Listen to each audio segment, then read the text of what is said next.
You think you're doing the right things. You're working hard. You're making decisions. You're showing up every day. But your company isn't growing the way it should. And you can't figure out why. Here's what's actually happening.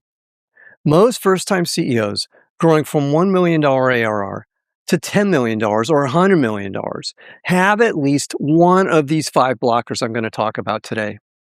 You might even have three or more. And the challenge is, regardless of how many you have, it's virtually impossible to see the issues from where you sit. In today's video, I'm going to show you the five things blocking your company from growing, how you can identify these blockers, and how you can eliminate each blocker. Hi, I'm Brett. I help CEOs grow their companies from nothing to a sale or IPO. And if you're raising a round of funding, download my free startup pitch deck template. Just scan the QR code or type in the URL and it's yours. Let's get started. And let's start with blocker number one. You are the bottleneck. You grew your business to over $1 million in ARR by driving everything yourself. You made every key decision yourself too. But what actually happens is every decision that flows through you is a decision the company can't make without you. You didn't build a company, you built a job only you can do. Think of it this way. You're the only load-bearing wall in the house. Everything stands because of you. But there's only so much weight one wall can carry. If you want to build higher, you need more walls, and stronger walls too. Right now, you're the only one holding anything up. Here's the hidden truth you might find hard to admit. You like being in control, and control is hard to give up. It's scary, but it's necessary if you're going to grow. The problem is you hired people who couldn't replace you, and instead of fixing the hiring, you filled the gap yourself every single time. And now the company is built around the load you can handle. Greg described himself as the hub of a wheel. At $30 million in ARR, nothing moved without him in the center. It's amazing that he got that far, but he couldn't handle the increased load needed to grow the company on his own. That isn't leadership, that's a structural flaw with a human face on it. The solution is stop filling the gap. Instead, hire to your weakness, not your strength. You want to hire people better than you in every single function. In other words, you want a self-actualized team that can operate on its own. You don't manage the bottleneck, you remove it. And if you don't, the company stops growing the day you stop pushing. Now let's move to blocker number two. Your revenue is hostage to one relationship. You assume having a marquee customer or a major partnership is a sign of strength. It means someone important believes in you. But what happens if that customer represents 50% or more of your revenue? Then that relationship can be like a gun pointed at your business. All it takes is one call, one email, one shift in their priorities, and your entire business collapses. It's like flying a single-engine plane. Everything is running smoothly. But if that one engine goes, there's no backup, there's no warning. And now you're careening towards the ground, about to crash, and you don't have a parachute. Here's what nobody says out loud. You know exactly which relationship this is. You've known about the risk for months, maybe years. And you keep telling yourself the upside is worth the risk. It isn't. Lee's whole company depends upon one customer, representing 90% of the revenue. Worse yet, that customer has threatened to move their business to a competitor. Lee thinks they're bluffing. But the risk is still real because the competitor isn't backing off. Diversification isn't a growth strategy, it's a survival strategy. You can't raise money, attract great talent, or plan for an exit when any single relationship can end the company. Fix the concentration before it fixes you. No single customer or partner should account for more than 30% of your revenue. That's not a goal, that's the floor. You know exactly which relationship would end you. That's where you start.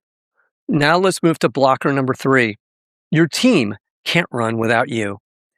You've built a team around you as you've grown. You've invested in them. You've developed them. And you've tried to give them real responsibility. But when you're traveling or on vacation, nothing gets decided. Your company comes to a grinding halt. And it's like a compass that only works when you're holding it. The moment you set it down, everyone stops knowing which direction is north. You've built a company that couldn't make decisions without you because decisions were always faster when you made them. You optimized for speed in the short term. However, you created dependency in the long term. Larry's team still holds their weekly meetings when he's out of the office. That's good. But nothing ever gets decided.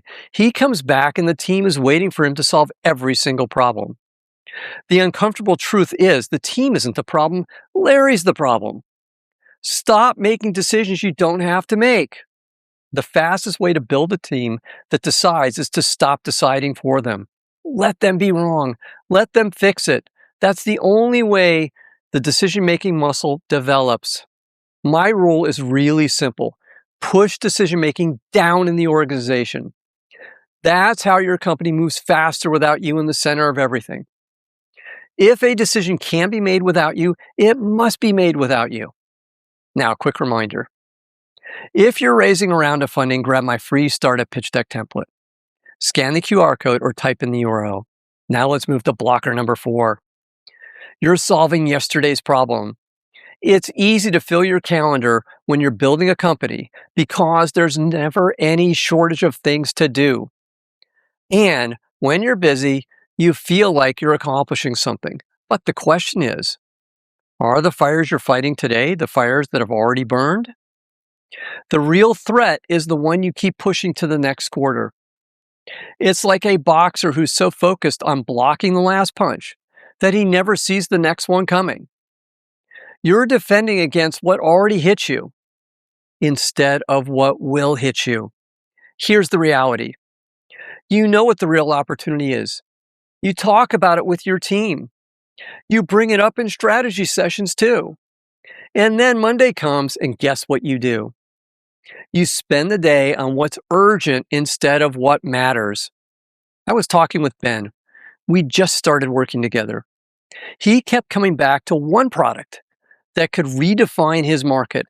I asked him directly, why isn't this your entire focus right now? He said he'd get to it after the current release cycle. Then he said the clincher. He could never find the time. Tactical challenges always get in the way of long-term strategy. You need to block time for the future the same way you block time for the present. Not on your to-do list, on your calendar. The urgent will always fill the space you give it. You have to protect time for your long-term strategy. The real opportunity gets calendar time this week or it doesn't exist. Now let's move to blocker number 5. Your complexity is outpacing your team. As your company grows and you add more people, there's a tendency to add more processes and more rules. You think this will translate into your company growing without making mistakes. But what actually happens is you have more meetings. You make decisions even slower. And your best people start leaving because the company isn't moving as fast as it used to. It's like adding more cooks to a kitchen where nobody agrees on the recipe. The food takes longer, the quality drops, and somehow the head chef ends up plating every dish personally. As I said earlier, adding complexity is a sign you're unwilling to relinquish control. For example, Greg has a complete leadership team, and the team is really good. However, he has a process and rules for everything. So it wasn't a surprise that his smaller competitors are introducing new products faster than he is. The solution Greg came to is the one you should do too. Focus on the quality of the team, reduce the rules, and make disciplined decisions fast. Great people create their own structure. Average people need yours. If you're building more and more process, look at who's in the seats first. Complexity you can't remove is a hiring problem in disguise. More structure instead of better people just produces mediocre results slowly. Now, if today's video is resonating with you, then please hit the like button right now. One final thought. These aren't 5 separate problems. They're not. They're one problem with 5 faces. And the fix isn't tactical, it's structural. So here's the question I want you to think about. How many of these 5 showed up for you today? 2, 3, or all 5? Regardless of if the number is 1 or 5, there's a gap between what your company is capable of doing versus what it is doing.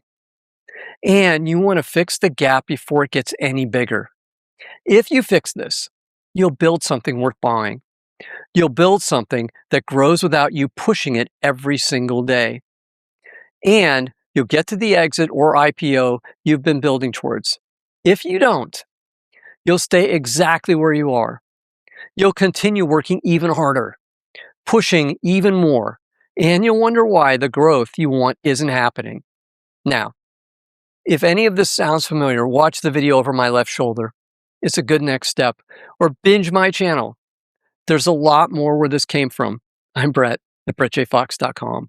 Thanks for watching today. Take care. Bye.